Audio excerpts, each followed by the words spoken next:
مقامات جہاں پر نماز کو توڑنا جائز ہے، دیکھیں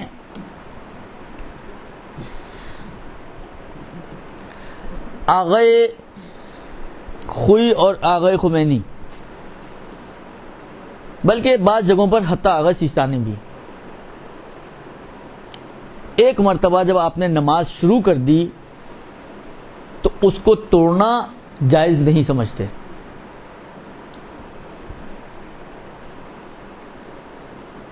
ایک مرتبہ جب آپ نے نماز اپنی شروع کر دی تو آغائے اکثر فقہا جو ہے اس کو توڑنا جائز نہیں سمجھتے۔ لہذا ایک مسئلہ شکیات نماز میں آتا ہے۔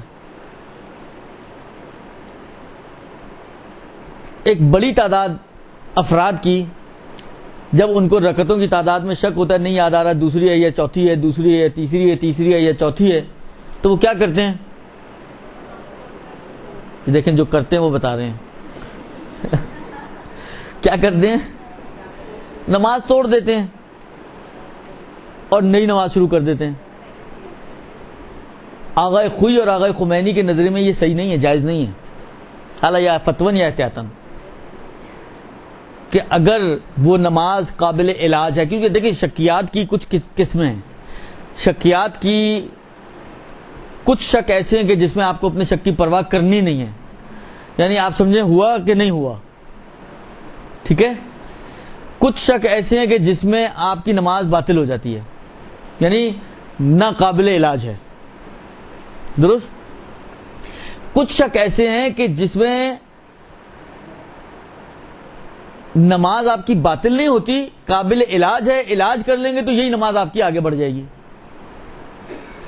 مثلا جہاں پر شک کی آپ کو پرواہ نہیں کرنی، مثال مثلا فرض کریں آپ رکوع میں آپ مثلا سورہ پڑھ رہے تھے اور سورہ پڑھتے ہوئے آپ کو شک ہو گیا کہ میں نے الحمد پڑھی یا نہیں پڑھی، شک ہو گیا۔ اب آپ کو اپنے شک کی پرواہ نہیں کرنی کیونکہ آپ آگے بڑھ چکی ہیں۔ ہاں اگر ابھی آپ نے سورہ شروع نہیں کیا ہو اور آپ کو شک ہو جائے کہ میں نے الحمد پڑھی ہے یا نہیں پڑھی ہے تو پڑھنی ہے، کیونکہ ابھی آپ آگے نہیں بڑھی۔ لیکن ایک مرتبہ آپ نے سورہ شروع کر دیا، بسم اللہ الرحمن الرحیم انا اعطیناک الکوثر،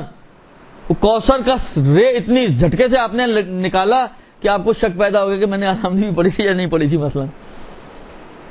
تو اب آپ کو اپنے شک کی پرواہ نہیں کرنی ہے، اس لیے کہ آپ کا موقع گزر چکا ہے اور آپ آگے بڑھ گئی ہیں۔ جہاں پہ نماز باطل ہو جاتی ہے، مثلا فرض کریں فجر کی نماز پڑھ رہی تھی، آپ کو شک ہو گیا کہ میری دوسری رکعت ہے یا تیسری رکعت ہے اور کچھ سمجھ بھی نہیں یاد بھی نہیں آ رہی، آپ کا شک برقرار ہے، آپ کی نماز باطل ہے۔ اور تیسری قسم جہاں پہ قابل علاج ہے، مثلا 4 رکعتی نماز میں آپ کو شک ہو گیا کہ میری تیسری رکعت ہے یا چوتھی رکعت ہے، اب نہ یہ پہلے کی طرح کہ پرواہ نہیں کرنی، نہ یہ دوسرے کی طرح کہ باطل ہے، یہ ایک درمیانی ہے۔ نہ نماز باطل ہے اور نہ ہی نماز اسی شکل میں صحیح ہے، بلکہ اس کا علاج کرنا پڑے گا۔ علاج یہ کہ اگر آپ کو یاد نہ آئے اور شک آپ کا شک ہی رہے تو آپ سمجھیں چوتھی رکعت ہے، چوتھی رکعت سمجھتے ہوئے اس کو ختم کریں، ختم کرنے کے بعد ایک رکعت نماز احتیاط آپ کو کھڑے ہو کے پڑھنی ہوگی، یہ اس کا علاج ہے، یہ اس کا علاج ہے۔ آپ کہیں یار یاد نہیں آ رہا، چلو توڑ دو نماز، یہ نا میں 3-4 دوبارہ سے ایک نماز پڑھ لیتی ہوں، آغا خوئی کہتے ہیں جائز ہی نہیں آپ کے لیے۔ حتیٰ آغا سیستانی بھی اگر وقت تنگ ہو تو وہ بھی یہی کہتے ہیں کہ آپ کے لیے جائز ہی نہیں ہے نماز توڑنا۔ مثلا آپ کے پاس آپ بالکل آخر وقت میں، جس سے ہماری گھریلو خواتین بعض اوقات یہ کرتی ہیں، غلط کرتی ہیں لیکن کرتی ہیں، کھانے میں لگی ہوئی ہیں، بچوں میں لگی ہوئی ہیں، شوہر میں لگی ہوئی ہیں، سسرالیوں میں لگی ہوئی ہیں، اور سورج کو یوں پکڑ کے لے کر آتی ہیں اور پھر نماز پڑھتی ہیں۔ یہ کوئی اچھی چیز نہیں ہے، جب پڑھنی ہے آخر میں بھی تو پڑھنی ہے نا، اور بھاگ دوڑ والی ہی نماز پڑھنی ہے۔ جب یوں پکڑ کے آپ سورج کو پکڑیں گی، ایک ہاتھ سے سورج پکڑا ہوا ہے اور آپ نے نماز پڑھنی ہے، تو کیسی نماز پڑھیں گی آپ کے خیال میں بڑی لمبی چوڑی نماز ہوگی کوئی ایسے والی نماز کہ کب پتہ ہی نہیں چلا آپ رکوع میں اور پتہ ہی نہیں چلا کب سجدے میں چلے گئے، اچھا تیسری رکعت میں پہنچ بھی گئی آپ اور نماز بھی ختم ہو گئی۔ تو یہی نماز آپ پہلے ہی پڑھ لیں، جو ایسی اسپیڈ سے پڑھنی ہے آپ نے نماز، اور 4 رکعت نماز یا 8 رکعت نماز آپ کو مثلا 4 منٹ بھی نہ لگیں، تو اتنا 4 منٹ تو انسان نکال ہی سکتا ہے نا۔ اسی بھاگم دوڑی میں آپ ڈرامہ بھی دیکھ لیں گی, اسی بھاگم دوڑی میں آپ اپنے دوسرے 10 کام بھی نپٹا لیں گی. کسی کی کال آ گئی, اماں کی کال آ گئی تو 2 گھنٹے اماں سے بات بھی ساتھ ساتھ کر لیں گی. حالانکہ 4 منٹ کی ایک نماز بھی پڑھ لیں بھائی, نہیں وہ ہم نے اس سورج کو پکڑ کے ہی پڑھنی ہے. بہرحال تو اگر ایسی کوئی صورتحال ہے کہ اتنے لاسٹ ٹائم پہ آپ نماز پڑھ رہی ہیں, تو آغا سیستانی بھی یہ کہتے ہیں کہ اب آپ کے لیے جائز نہیں ہے کہ آپ اپنی نماز توڑیں, اس لیے کہ آپ کے پاس ٹائم ہی نہیں ہے. مثلا ٹائم تھا 4 رکعت نماز جتنا, تیسری اور چوتھی کا شک ہوا آپ کو, اس کا مطلب ہے 2 تو آپ قطعاً پڑھ چکی ہیں, تو اب آپ کے پاس تو اتنا ٹائم ہی نہیں کہ آپ 4 رکعتیں مزید نئے سرے سے پڑھ سکیں, تو آپ کے لیے نماز توڑنا جائز نہیں ہوگا. وہاں پر آپ واجب ہے اور ضروری ہے کہ اس نماز کا علاج کریں, اور علاج والی لنگڑی لولی پٹیوں والی نماز پڑھیں آپ. یہ آپ کی ذمہ داری ہے, شرعی ذمہ داری. اور آغا خوئی اور آغا خمینی تو چاہے وقت تنگ ہو چاہے وقت زیادہ, دونوں صورتوں میں یہی کہتے ہیں کہ نہیں, آپ کو ایسی ہی نماز, یعنی خدا آپ سے یہی نماز مانگ رہا ہے کہ جس کے اوپر 4 پٹیاں لگی ہوئی ہوں. بغیر پٹیوں والی نماز خدا آپ سے مانگ ہی نہیں رہا. تو نماز کو توڑنا جائز نہیں ہے. اسی طرح سے مستحب نماز بھی آپ کہیں چلیں وہ تو ویسی مستحب ہے, پڑھو پڑھو نہ پڑھو نہ پڑھو, لیکن ایک دفعہ شروع کر دی تو اس کے بارے میں بھی بعض فقہا کا نظریہ یہی ہے کہ مستحب نماز کو بھی توڑنا جائز نہیں ہے. صرف 2-3 موارد, 1 یا 2 موارد جو مجھے یاد پڑ لیں وہ بیان کیے فقہ میں کہ وہاں پر آپ مستحب نماز کو توڑ سکتے ہیں. ایک جماعت کا مسئلہ آتا ہے کہ جماعت آپ کی مس ہو رہی ہو, آپ نے مثلا ایک نماز شروع کی ہوئی ہے,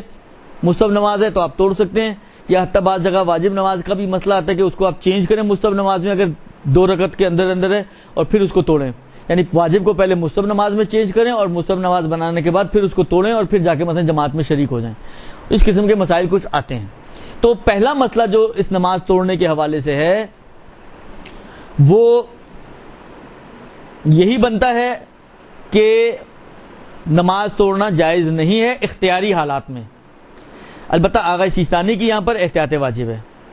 یعنی آغا سیستانی احتیاط واجب کی بنا پر کہتے ہیں کہ نماز توڑنا جو ہے وہ جائز نہیں ہے. یہ ایک چیز, یہ تو اصل فارمولہ ہو گیا نا, پس نماز توڑنا جائز نہیں, یا فتوان یا احتیاطاً, درست. اب آیا ایگزیبشنز ہیں اس میں, کوئی استثناءات ہیں کہ بعض موارد میں ہمیں شریعت اجازت دیتی ہو کہ آپ اپنی نماز توڑ سکتے ہوں؟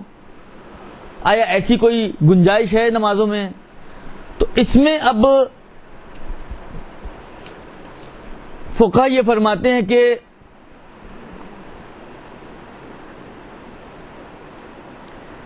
اگر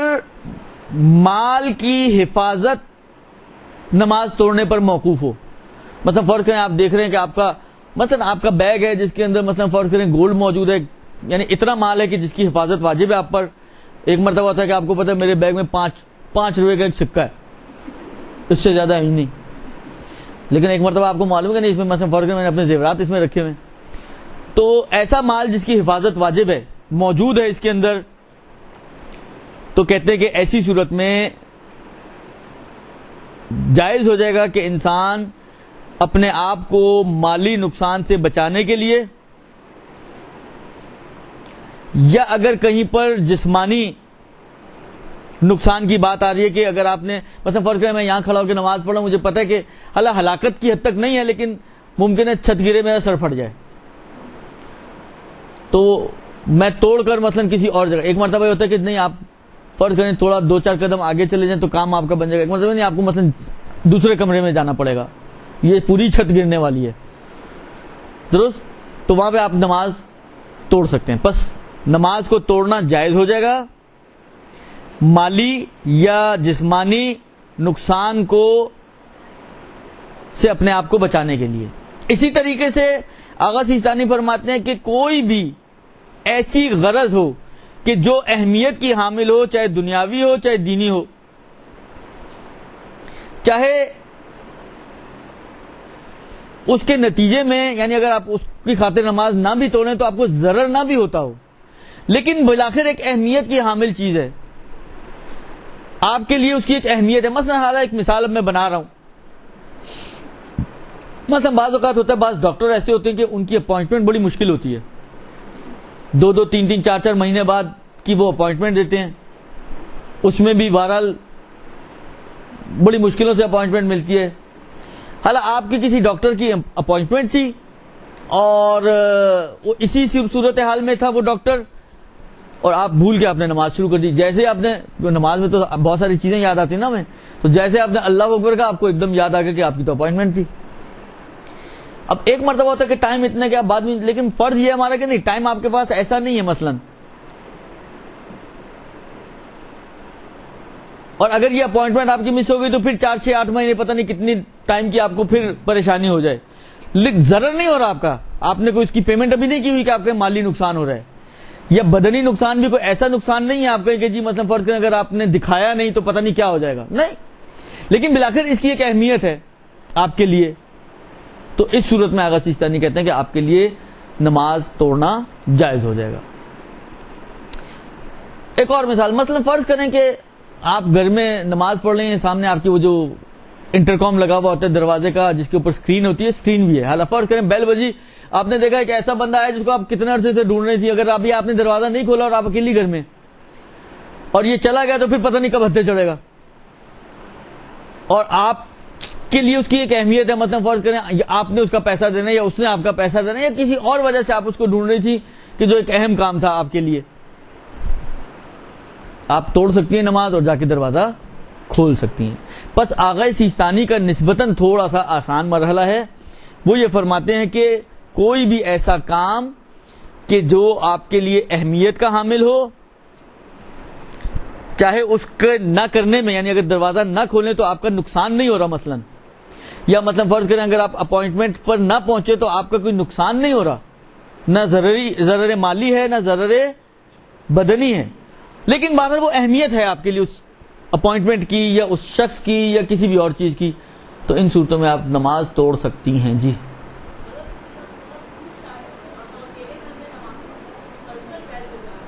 دیکھیں, مسئلہ یہ ہے کہ کسی کے دور سے آنے یا قریب سے آنا معیار نہیں ہے. عرض کیا نا, معیار یہ کہ اہمیت ہو اس سے, آپ یہ ملاقات آپ کی اس سے اہم ہو, آپ کے لیے اس کی کوئی اہمیت ہے. ایک مرتبہ فرض کریں مثلا کوئی آیا ہے دور سے, آپ کو پتہ صرف ملنے آیا آپ سے,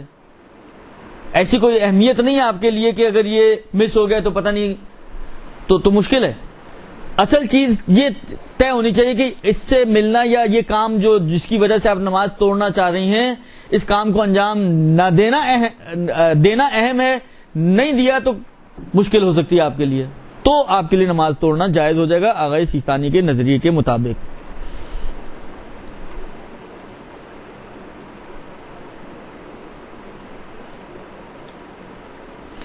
یہ ایک چیز جو آغا سیستانی نے بیان کی. حالانکہ انہوں نے خود بھی کچھ مثالیں دی ہیں. مثلا یہ مالی اور بدنی نقصان کی مثالیں ایک دو انہوں نے دی ہیں. مالی نقصان کی مثال دی ہے, مثلا فرض کریں کہ آپ نماز پڑھ رہے ہیں اور آپ نے دیکھا کہ آپ کا غلام ہے, حالانکہ یہ پرانے زمانے کی ایک مثال ہے, فرار کر جایا کرتے تھے, بھاگ جاتے تھے, غلام پیسوں سے خریدتے تھے لوگ, تو یہ آپ کا ایک مالی نقصان ہے. اور آپ دیکھ رہے ہیں کہ وہ بھاگنے کے لیے پر تول رہا ہے یا بھاگ رہا ہے, چپکے سے نظر بچا کے نکل رہا ہے, تو آپ اس کو پکڑنے کے لیے مثلا نماز توڑ سکتے ہیں. یا ہم اپنے زمانے کی مثال لیں, آپ کو اندازہ ہوگا کہ آپ کی کوئی ماسی ہے جو چوری کر کے بھاگ رہی ہے. آج کل تو ماسیاں بہت چوری کر جاتی ہیں ماشاءاللہ, باہر سے کسی چور کو لانے کی ضرورت ہی نہیں ہے. تو اس صورت میں بھی آپ نماز اپنی توڑ سکتی ہیں. یہ ایک. یا مثلا فرض کریں کہ کسی نے آپ کے پیسے دینے ہیں, مثلا نماز پڑھتے پڑھتے آپ کی نظر پڑی وہ نکل رہا ہے مسجد سے, یا مثلا فرض کریں گھر سے یا جہاں پہ بھی بالآخر آپ موجود ہیں, اور یہ اگر گیا تو پھر ہتھے نہیں چڑھے گا, تو آپ اس قرض خواہ کو پکڑنے کے لیے بھی اپنی نماز توڑ سکتی ہیں. اسی طرح آپ کا حیوان ہے جو بھاگ رہا ہے, اس کو پکڑنے کے لیے آپ نماز توڑ سکتی ہیں. کہتے ہیں اسی طریقے سے کبھی کبھی, اچھا یہ وہ موارد ہیں جہاں پہ نماز توڑنا جائز ہے. کہتے ہیں وہ قد یجب, کبھی موارد ایسے بن جاتے ہیں کہ نماز توڑنا واجب ہو جاتا ہے آپ کے لیے, یعنی نماز توڑنا واجب ہے. مثلا کیا, مثلا کہتے ہیں کہ جیسے جو میں نے مثال دی تھی اس کو تھوڑا اور گاڑا کر لیں آپ. مطلب پہلے میں نے مثال دی تھی کہ چھت گرے گی تو سر پھٹ جائے گا. اب آپ فرض کریں آپ ایسی جگہ نماز پڑھ لیں کہ اگر چھت گری تو آپ ہی مر جائیں گے, ہلاکت ہلاکت نفس کا خوف ہے وہاں پر، تو یہاں پر آپ کے لیے نماز توڑنا واجب ہو جائے گا. سر پھٹ رہا ہے تو جائز ہے، لیکن جان جا رہی ہے تو واجب ہو جائے گا. یا مثلا کوئی نفس محترم ہے، یعنی ایسی ذات ہے کہ جس کا حفاظت ضروری ہے. مثلا فرض کریں کوئی مسلمان بچہ موجود ہے، یا کوئی مسلمان بڑا ہے جو سویا ہوا ہے، اور بس بعض اوقات نا پنکھے کے نیچے کوئی بچہ سویا ہوا ہے یا کوئی بڑا سویا ہوا ہے جو مسلمان ہے، اور یہ پنکھا اس کے بالکل سر پر ہے، اگر یہ گرا تو اس کا سر پچک جائے گا اور اس کی جان چلی جائے گی. اور آپ نماز پڑھ رہے ہیں، آپ دیکھ رہے ہیں وہ آہستہ آہستہ لٹکنا شروع ہو گیا، تو اب آپ کے اوپر واجب ہے کہ آپ نماز توڑ کے اس کی جان کو بچائیں. اسی طریقے سے یا اتنا مال ہو، میں نے تو مثالیں جو دی، مثلا اتنا مال ہو کہ جس کی حفاظت کرنا واجب ہو، اس کو بھی بچانے کے لیے مثلا ایک مرتبہ ہوتا ہے کہ ہلکا پھلکا سا سیٹ ہے، یا ایک مرتبہ ہوتا ہے کہ نہیں بہت ہیوی قسم کا سیٹ ہے، ایک بڑی مقدار ہے جو آپ کا ضرر مالی کا سبب بن رہی ہے، تو وہاں پہ پھر واجب ہو جائے گا. بس پہلی صورتیں جائز کی، دوسری مثالیں واجب کی، تیسری کہتے ہیں کبھی مستحب بھی ہو جاتا ہے نماز کو توڑنا. کب مستحب ہے نماز توڑنا؟ کہ جس مال کو، دیکھیں میں نے عرض کیا نا کہ ایک مرتبہ مال کی مقدار اتنی ہے کہ اس کا حفظ واجب ہے، ورنہ یہ اگر آپ نہیں بچائیں گی تو گویا آپ اپنے مال کو خود ضائع کرنے، ضیاء مال لازم آئے گا جو جائز نہیں ہے. ایک مرتبہ کہ نہیں مال اتنی مقدار میں کہ جس کی حفاظت واجب نہیں ہے، مستحب ہے. حالانکہ آپ مجھے کوانٹٹی بولیں تو میں کوانٹٹی کوئی نہیں بتا سکتا کہ 10 روپے یا 50 روپے، یہ بلاخر یہ عرفی چیز ہے کہ اتنی مقدار ہو کہ جو آپ کے لیے کہلائے کہ آپ نے جو ہے اپنے مال کو خود ضائع کر رہے ہیں اور بڑی مقدار ہے، وہاں پہ مثلا واجب ہو جائے گا، یا مثلا کم مقدار ہے تو وہاں پر مستحب ہو جائے گا.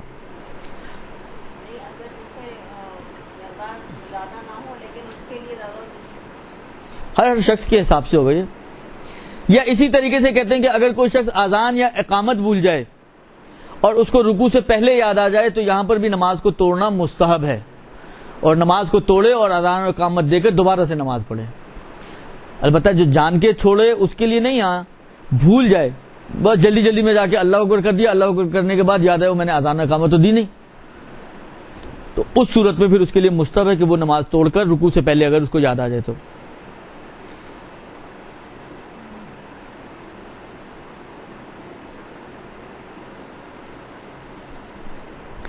اسی طریقے سے کہتے ہیں کبھی جائز ہے، جیسے اتنا کم ضرر مالی ہو اس کو بچانے کے لیے، مثلا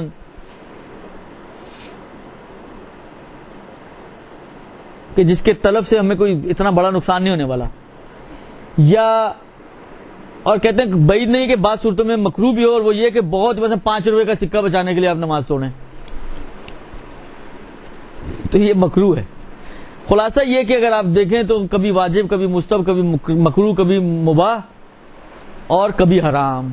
تو نماز توڑنے کے اوپر 5 احکام لاگو ہوتے ہیں. کبھی حرام ہے نارمل حالات میں، کبھی واجب ہے اس کی مثالیں آ گئیں، کبھی مستحب ہے اس کی مثالیں آ گئیں، کبھی مکروہ ہے اس کی مثالیں آ گئیں، کبھی جائز یعنی مباح ہے اس کی بھی مثالیں آپ کی خدمت میں عرض کر دیں. تو یہ اس اعتبار سے نماز کے احکام بن جائیں گے توڑنے کے حوالے سے. برحمتک یا ارحم الراحمین وصلی اللہ علی محمد وآلہ الطاہرین.